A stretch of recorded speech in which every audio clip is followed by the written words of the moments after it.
In the modern era wherein technology advances in time, ICT is providing with new ways to access and process knowledge across all disciplines. The use of technology in education is highlighted in theories and principles of technology-driven lessons, which covers the instructional strategies, institutional norms, and governmental guidelines that result in a successful and long-lasting education. ICT is also affecting how students interact in the classroom. Teachers should be equipped with knowledge and skills in line with the changes in education with the use of technology. Effective teachers use subject matter expertise with learning improving technology.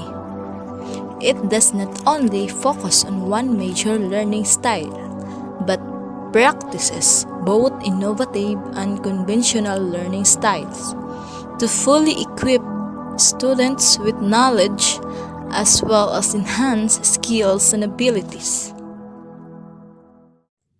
What is Dale's Cone of Experience? Dale's Cone of Experience was created to further expand the teaching method and adapt it to the needs of the students. It is designed to show the growth of learning in the lessons. It focuses on the experiences of students because it is where they learn better while ignoring traditional teaching. In addition to that, teachers are better provided with plans that can be used in their teaching. For example, on Monday, the teacher will use a slideshow to show the content of the lesson. However, he will also use traditional teaching such as reading to them, to the students, and testing the students. He will let them experience what has been taught through small activities. Just as if the lesson is about reading, his activity is about the experience of reading. The 8 aims of teaching.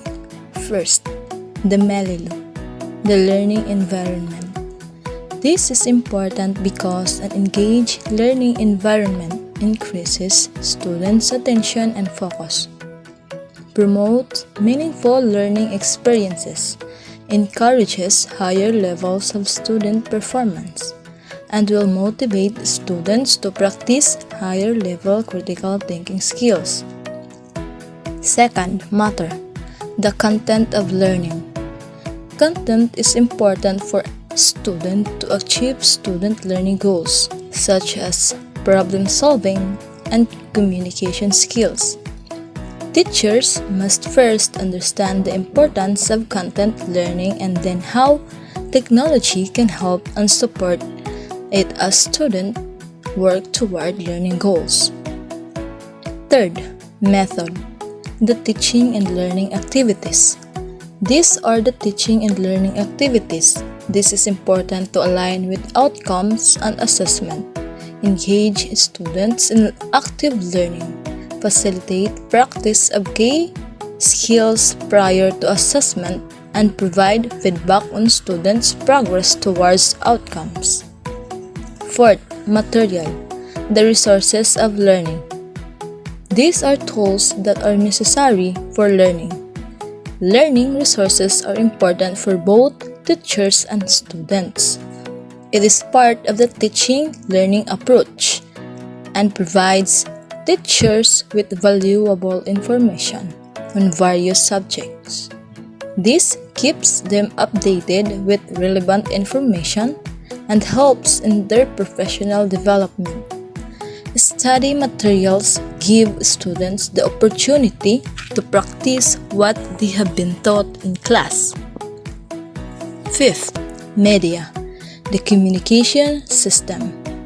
Communication skills are essential to being an effective teacher.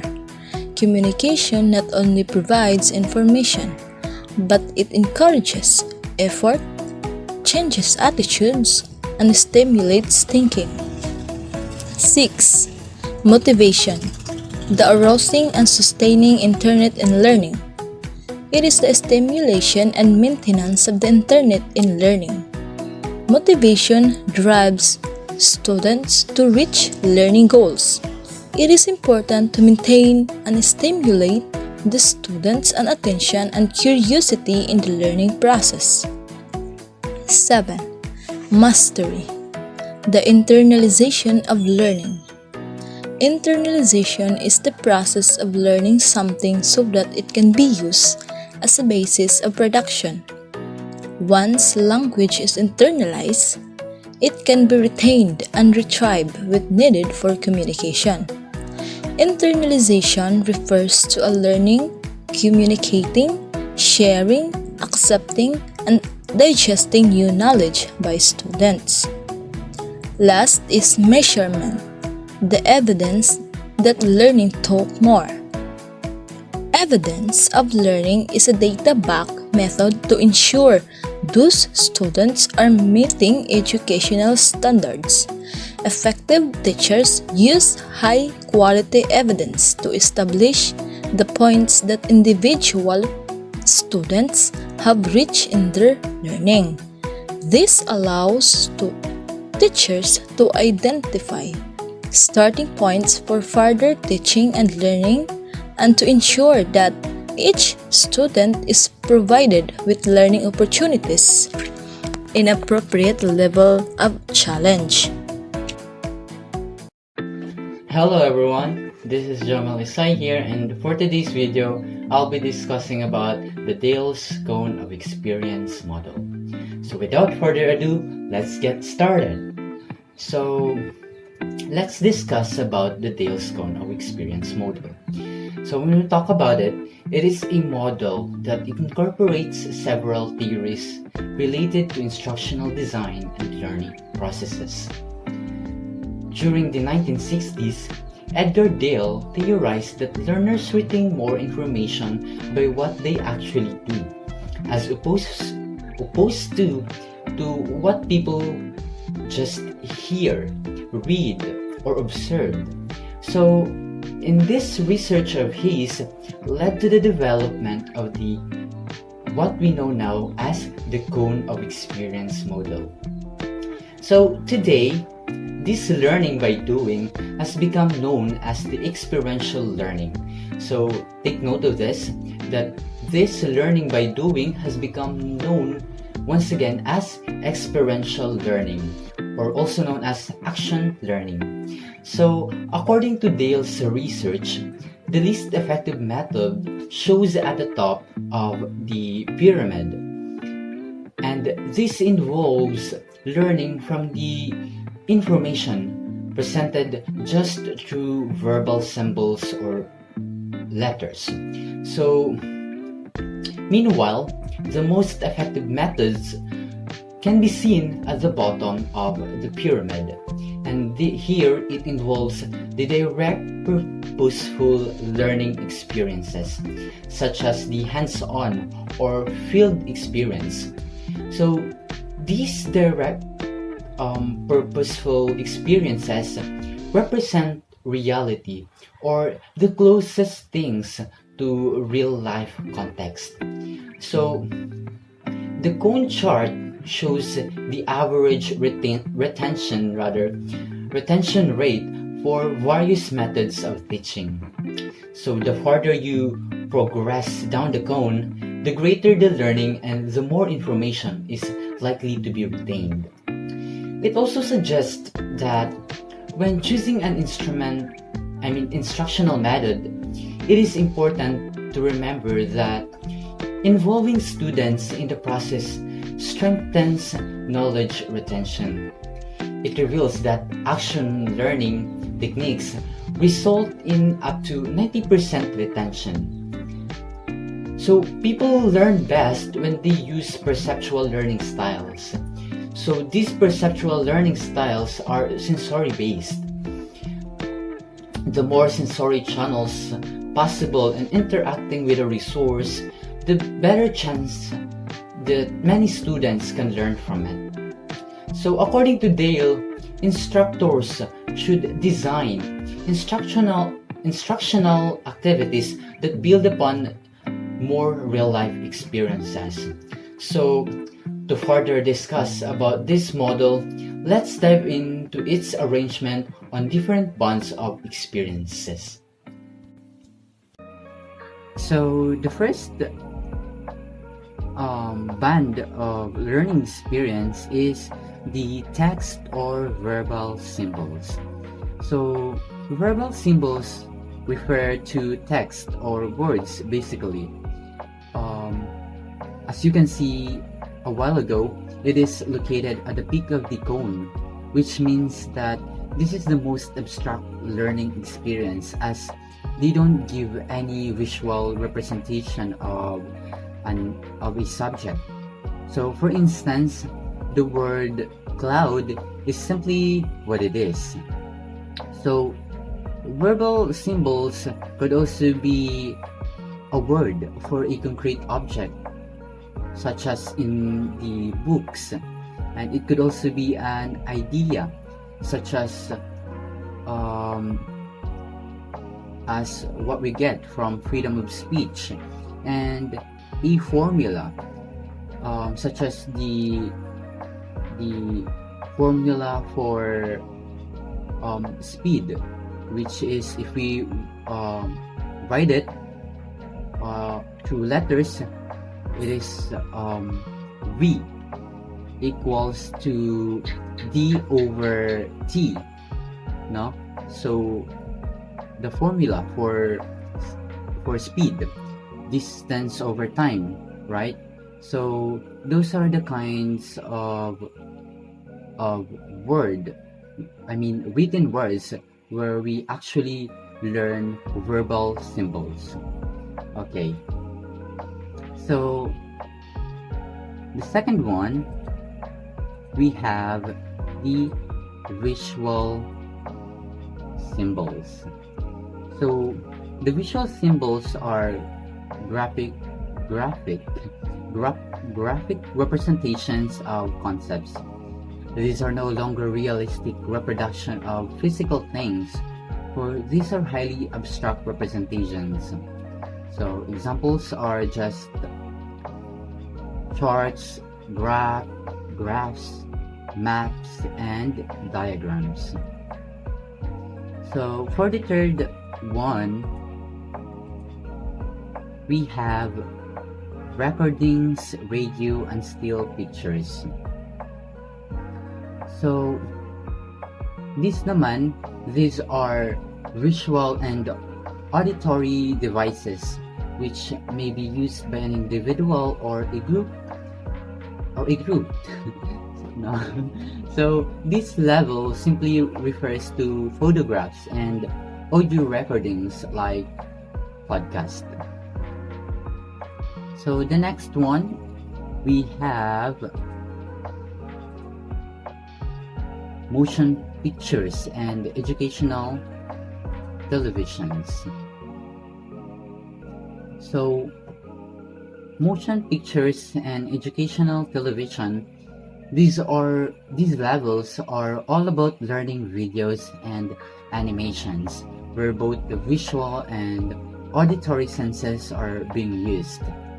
Television and motion pictures can reconstruct the reality of the past so effectively that we are made to feel we are there. The unique value of the messages communicated by film and television lies in their feeling of realism, their emphasis on persons and personality, their organized representation, and their ability to select, dramatize, highlight, and clarify. So the fifth one, we do have exhibits. So when we talk about exhibits, these are displays to be seen by spectators. They may consist of working models arranged meaningfully or photographs with models, charts, and posters. Sometimes exhibits are for your eyes only. There are some exhibits, however, that include sensory experiences where spectators are allowed to touch or manipulate models displayed. So for the sixth one, we have study trips or field trips. Study trips are where learners have the opportunity to observe different objects, situations, activities, and other related information in a real-world setting. It's a level that gives learners a feast of real sights and sounds, much like exhibits. And sometimes, in some instances, learners have the opportunity to briefly participate participate in a real-world experience of a job or activity. For example, on a trip to a fire station, your learners will participate in trying out how to put out a fire using a fire extinguisher, malamang. No? So that's it. So for the seventh one, demonstration. So when you talk about this, it is a visualized explanation of an important fact, idea, or process by the use of photographs, drawings, films, displays, or guided motions.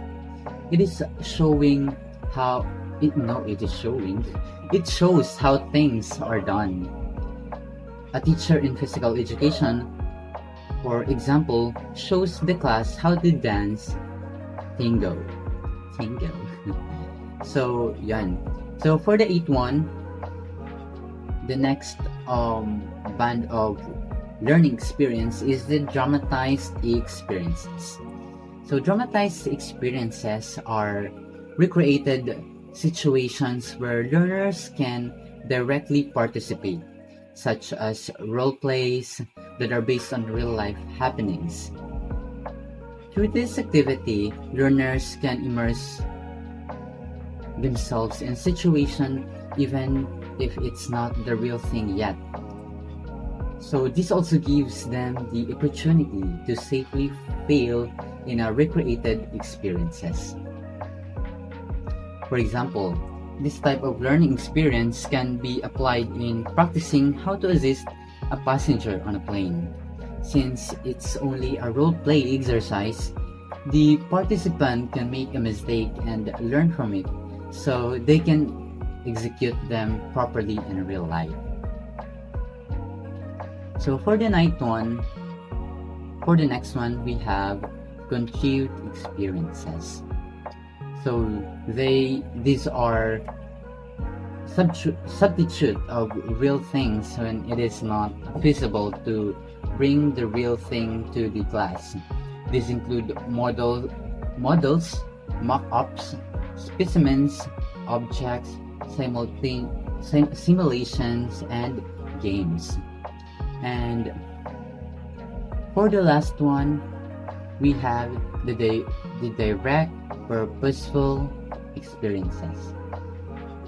So direct purposeful experiences simply refers to hands-on learning or practice of real thing. It is located at the base of the cone of experience model, which means that it gives the most concrete, tangible learning experience. That is to say that at this level, learners are actively participating in an learners are actively participating in an activity, allowing them to make use of all their senses in the learning process. So here are the examples of the direct purposeful activities that helps to make the learning more enjoyable and meaningful. So we have preparing meals or snacks. Next one, making a piece of furniture. And the third one, performing a laboratory experiment. The next one, delivering a speech, and for the last one, taking a trip. So these activities enable students to acquire experiences while exploring learning from the world around them. So moving on, in our second table, in the diagram B, it shows how people generally remember. So it is being said that firstly, on the top of the cone, we only retain 10% of the knowledges from what they read and 20% of what the people hear and 30% of what we see and 50% of what we see and hear and 70% of what we say and write. And for the last one, it is being said that we retain 90% of what we actually do or what we perform, such as different tasks. So that's it. But however, according to my research, around 1960, so please take note of this, someone modified Dale's cone of experience. So adding percentages as opposed to just the different levels of bands of learning. So this adding of percentage informed viewers of how much people remember based on how they encounter new information.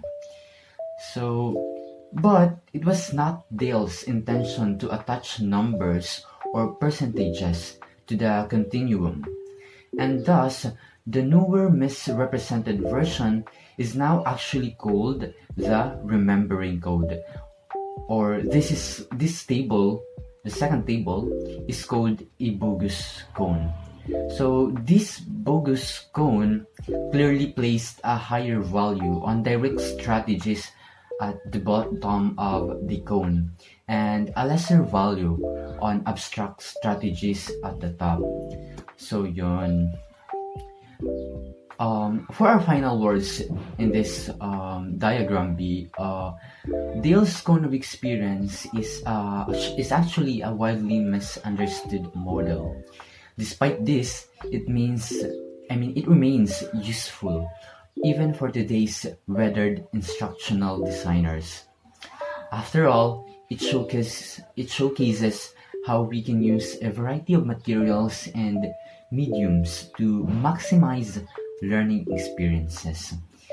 It also helps us to think about the sensory impact of our learning content.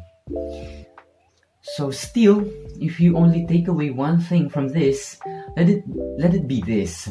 So don't go around telling people that you only remember 10% of what you read, because people do not remember 10% of what they just read, 20% of what they just see, and 30% of what they hear, and etc. Because that information and this similar pronouncement are fraudulent. Moreover, general statements on the effectiveness of learning methods are not credible. Learning results depend on too many variables to enable such precision. So that's it. Technology has become an increasingly important part of students' lives beyond school, and even within the classroom, it can also help increase their understanding of complex concepts or encourage collaboration among peers. Because of these benefits, current educational practice suggests that teachers may implement some form of technology in their classrooms through various applications such as PowerPoint, making video discussions, and so much more. But many teachers face difficulties in doing so. The cost, access, and time often form considerable barriers to classroom implementation. But another obstacle is the lack of knowledge regarding how technology can best be used to benefit students across diverse subject matter. What is TPAC? TPAC is a technology integration framework that identifies three types of knowledge instructors need to combine for successful educational technology integration: technological, pedagogical, and content knowledge. This framework shows the interconnectedness of content knowledge with pedagogical knowledge and the integration of technology in making teaching more engaging, relevant, and effective. The content knowledge, or the CK. The CK answers the question, what are you teaching and what is your own knowledge of the subject? This describes teachers' own knowledge of the subject matter. Content knowledge may include knowledge of concepts, theories, evidence, and organizational frameworks within a particular subject matter. It may also include the field's best practices and approaches to communicating this information to students. Content knowledge will also differ according to discipline and grade level. For example, middle school science and history classes require less detail and scope than undergraduate or graduate courses, so their various instructors' content knowledge may differ, or the content knowledge that each class imparts to its students will differ. The next one is the pedagogical knowledge, or the PK. The PK answers the question, how do your students learn best and what instructional strategies do you need to meet their needs and the requirements of the lesson plan? This describes teachers' knowledge of the practices, processes, and methods regarding teaching and learning. It explains that the teachings and learnings of the teachers and their knowledge of the practices, processes, and methods is very important because of the effectivity onto the students' learning styles. The purpose, values, and aims of education and may apply to more specific areas including the understanding of student learning styles, classroom management skills, lesson planning, and assessments. It means that the connectivity of the teachings and learnings of both teachers and students will going to have a better outcome. The next is the technological knowledge, or the TK. The TK answers the questions, what digital tools are available to you, which do you know well enough to use, and which would be most appropriate for the lesson at hand. This describes teachers' knowledge of and the ability to use various technologies, technological tools, and associated resources. It explains that teachers will going to adapt a knowledge on technologies which they are using it as their resources on their new form or way of teachings to the students. Having a knowledge on using technologies will make their work become easier because technology contains different types of software, tools, and equipment to use. To the students, educational technology is very important to them because for today's world generation, we are surrounded by technology. So that is why students also have knowledge and skills on using technologies for their studies. According to the TPAC framework, specific technological tools are best used to instruct and guide students toward a better and more robust understanding of the subject matter. The three types of knowledge, technological knowledge, pedagogical knowledge, and the content knowledge, are thus combined and recombined in various ways within the TPAC framework. The technological pedagogical knowledge, or the TPK, describes relationships and interactions between technological tools and specific pedagogical practices. This describes teachers' understanding of how particular technologies can affect their teachings with their students. And for the pedagogical, it means a way of teaching or related to teaching. there is a possibilities and limitations that teachers uses technology as part of their new or modern way of teaching styles. While the pedagogical content knowledge or the PCK, it describes the same between pedagogical practices and specific learning objectives. This describes teachers' knowledge regarding foundational areas of teaching and learning, including curriculum development, student assessment, and reporting results. The pedagogical content knowledge focuses on promoting learning and on tracing the links among pedagogy and its supportive practices. And much like the content knowledge, it will also differ according to grade level and subject matter. In all cases, the pedagogical content knowledge or the PCK seeks to improve teaching practices by creating stronger connections between the content and the pedagogy used to communicate. Finally, the technological content knowledge or the TCK, it describes relationships and intersections among technologies and learning objectives. This describes teachers' understanding of how technology and content can both influence and push against each other. The technological content knowledge or the TCK, it involves understanding of how the subject matter can be communicated via different educational technology offerings or the edtech offerings, and by considering which specific edtech tools might be best suited for specific subject matters or classrooms. SUMR model. S stands for substitution. A stands for augmentation. M stands for modification. And R stands for redefinition. The SUMR model was created to share a common language across disciplines as a teacher strived to personalize learning and help students visualize complex concepts. So according to Dr. Robin, there are 4 levels of technology used in the classroom or in learning. So let us talk about the first stage, which is substitution.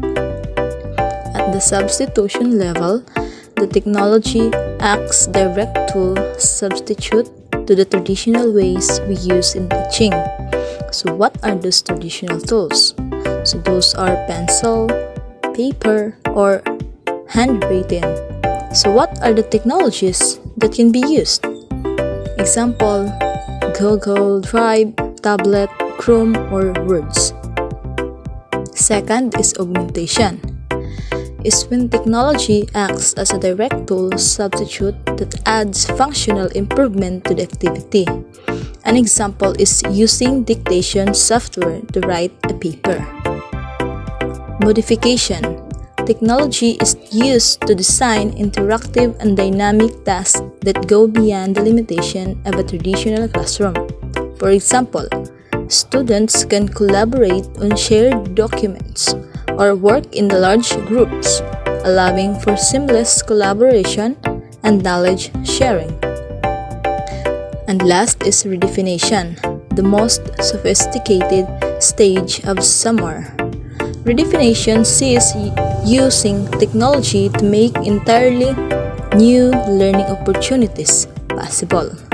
Redefining learning has the potential to connect learning with the real world and produce authentic outcomes. For example, in an English classroom, this might involve learning how to critically assess online media during web-based research. Hello once again. So for our continuation, I'll be discussing about the Bloom's digital taxonomy. So I hope gari pa nang nga turog. So let's start. So in recent time, we have noticed a paradigm shift in the learning and teaching process. We all shifted from classroom teaching to digital learning platforms. Bloom's digital taxonomy helps teachers and parents to recognize children's understanding and analyze their cognitive expectations. It allows you to determine what exactly your child needs to learn. So on this juncture, we will discuss about Bloom's taxonomy and its importance in education. So, firstly, what is a digital taxonomy? So, ano nga ba yung Bloom's taxonomy? I know you're actually familiar with this already, but to refresh our minds, so to recap, Bloom's taxonomy. So taxonomy firstly means a system of classification. So we do have actually taxonomy in terms of the order of life. So if you know this, in biology, so we have the population, the family, the kingdom. So those are classifications. So those can also be called as taxonomy. So for here, Bloom's taxonomy, it is a system of classification liwat of different levels of educational objectives. In simple words, we can say that Bloom's taxonomy is a model of classifying thinking according to the cognitive level of complexity. So this model is developed in the 1950s by educational psychologist Benjamin Bloom. So to understand and evaluate the learning process, its main objective is to change students' behavior concerning their learning experiences. So in the original Bloom's taxonomy, we have knowledge, comprehension, and application. So these they are on the upper part, right? No, check that. We actually have knowledge, comprehension, and application on the lower part of the table. So these are called as the lower order thinking skills. And for the next three, we have analysis, synthesis, and evaluation. So these are actually called higher order thinking skills, since they require a higher or a more complex skills. So yun. So this original Bloom's taxonomy was actually further revised. So in 2001, David Anderson, one of the students of Benjamin Bloom, revised the Bloom's taxonomy. So the matrix organization of the revised version of Bloom's taxonomy is designed to be a more precise form of thinking about learning, making it easier for educators to create clear objectives for lesson planning and student evaluation. It also makes it easier or simpler for students to understand what is expected of them. So, in the new variant, nouns were replaced by action verbs. Also, the two highest levels of the taxonomy, which are the evaluating and creating, were actually swapped, as you can see on the table, right? So the new learning stages now consist of remembering, understanding, applying, analyzing, evaluating, and creating. So yun. So moving on, what meanwhile is a Bloom's digital taxonomy? So Bloom's digital taxonomy was developed by Andrew Churches in 2008. So take note of this. So as an extension of the original taxonomy, And this creates a hierarchy of learning activities in a digital environment. So it realizes the need for a technologically enhanced learning approach and how to use digital technology to facilitate the teaching and learning process.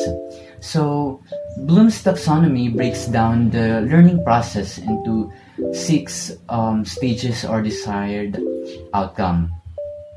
So first, we do have remembering. So in the remembering portion, it includes memorizing definitions, rules, and factual information about critical thinking. So here, example of this, we can include bookmarking, searching, apps that can be used for remembering, such as Google, Microsoft Word, and WPS.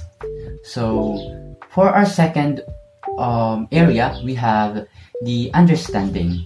So in understanding, we are constructing meaning and summarize learning from information, and understanding and interpreting the concepts play a crucial role in this stage of learning. So for example, this includes tweeting, journaling, and apps that can journaling and the journalism. So for the third area, so we have applying. So applying, we are carrying out tasks based on learning, using the concepts and principles in real life situation. Copy.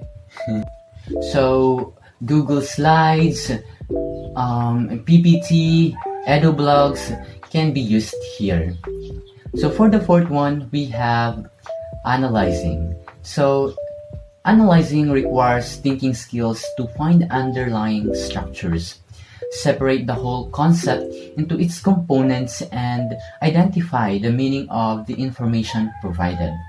So such analyzing includes apps such as Edmodo, MindMaster apps, and etc. So for the fifth one, we do have evaluating.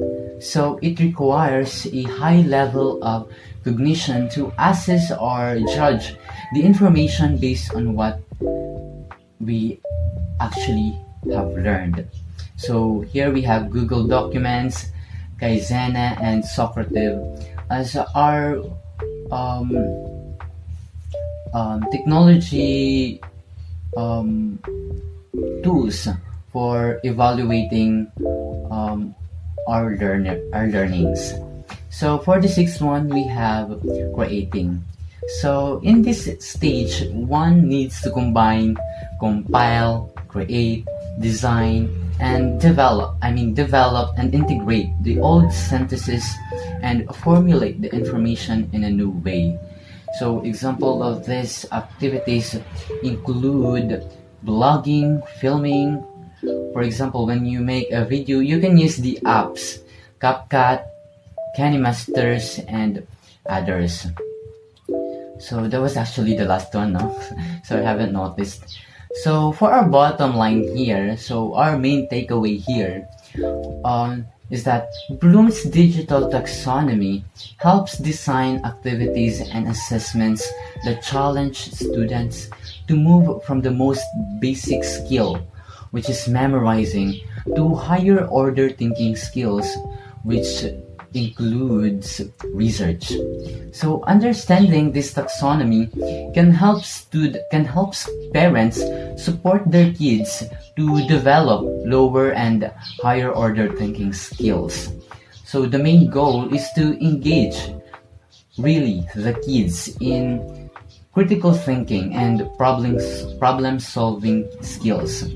So dexterity with this skills will benefit them in school and help them excel in their respective future careers.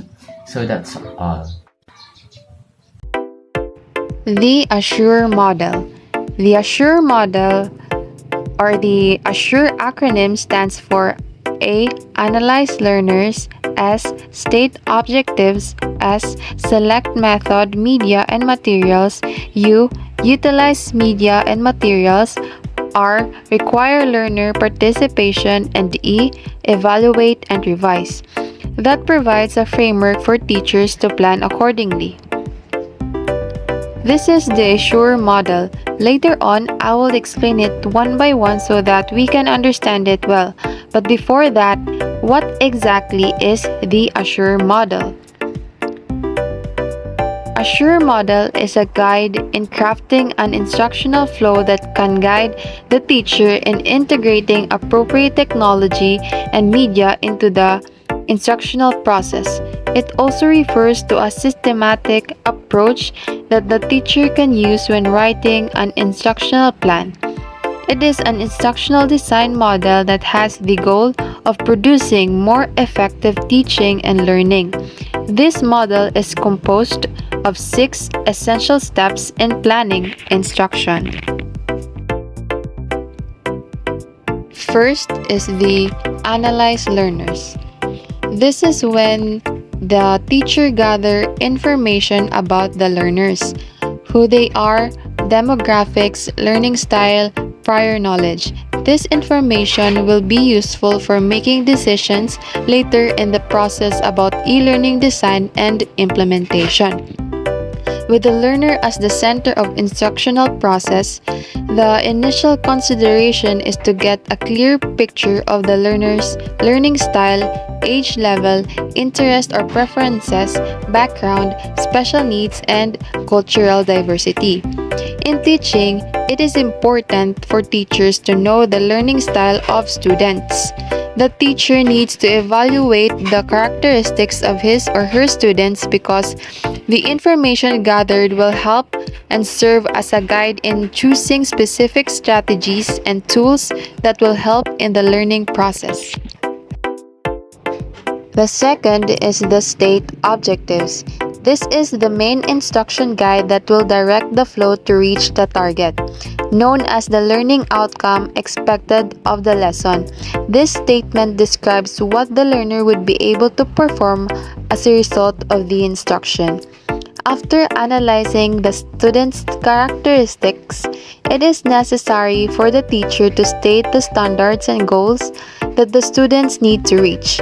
It consists of a specification of what students will be able to do as a result of the instruction.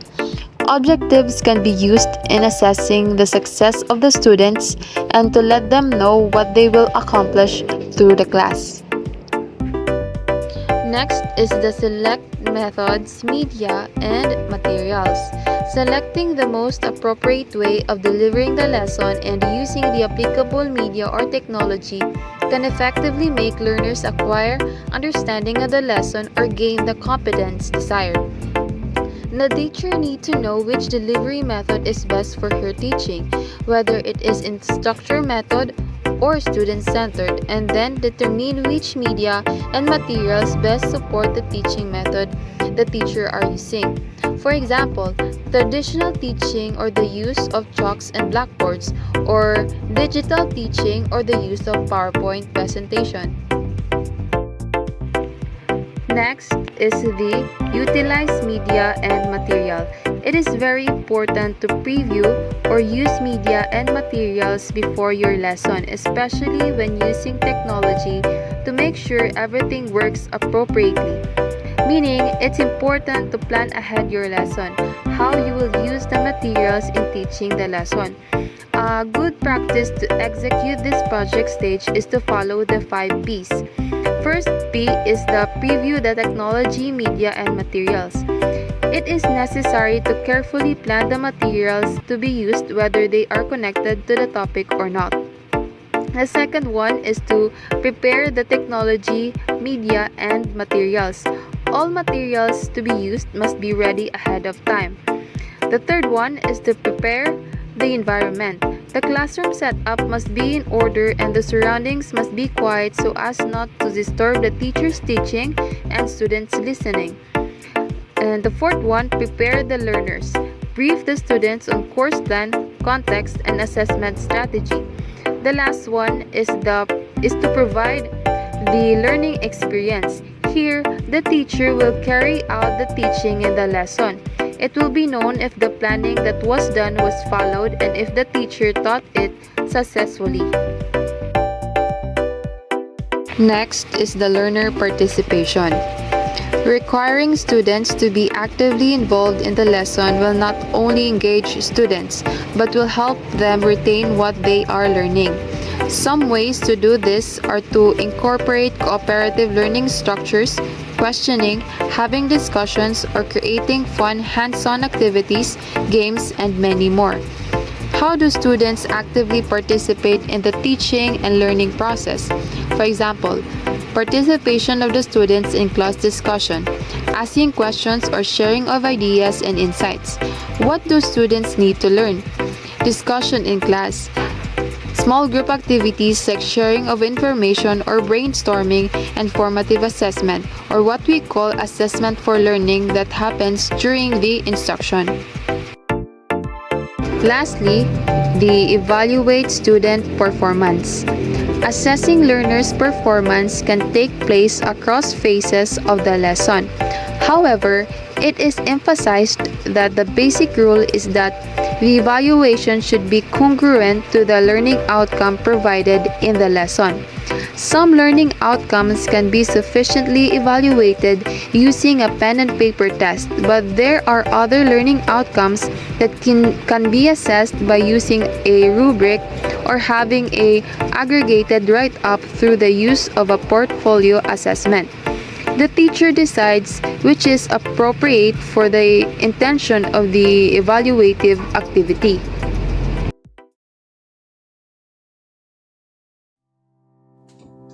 Models of technology enhance instructional lessons. First, contributors. Learners can upload materials such as a video or an audio, post a message, submit an output in a Dropbox, or add documents and ebooks, and add a pictures or contribute to a digital world using a pop-up.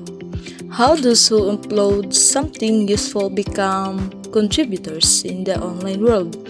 So this is where our first technology tools comes in. This is called Dropbox. What exactly is Dropbox? So based on the internet, Dropbox is a personal online backup service that is frequently used for file sharing and collaboration. Users can save files to the folder and add new folders and drag and drop files among folders. So here, the Dropbox is used to share the files you have. In what way do learners become contributors? So for example, our learners become contributors when their research is shared or they upload it to the online world. Through this, it can become a basis for other students. As a contributor, students are able to share or provide something useful to the online world. Like for example, the information posted there, they may help others to learn. Second, creators. Student can create a digital portfolio or commonly known as an e-portfolio, or create a virtual poster or an interactive resource. They can create a digital story, edit the interests, and share. How do students become creators? So for example, first of all, there is the creation of vloggers of the content of their videos. It can also be when the teachers, for example, giving a task to a student to create their own stories about kwentong pangbata, like that. It seems that in the part of making their own stories, a student becomes a creator. So, hi once again. So, continuing, the learning place can actually evolve, especially when you consider the varied roles that learners play.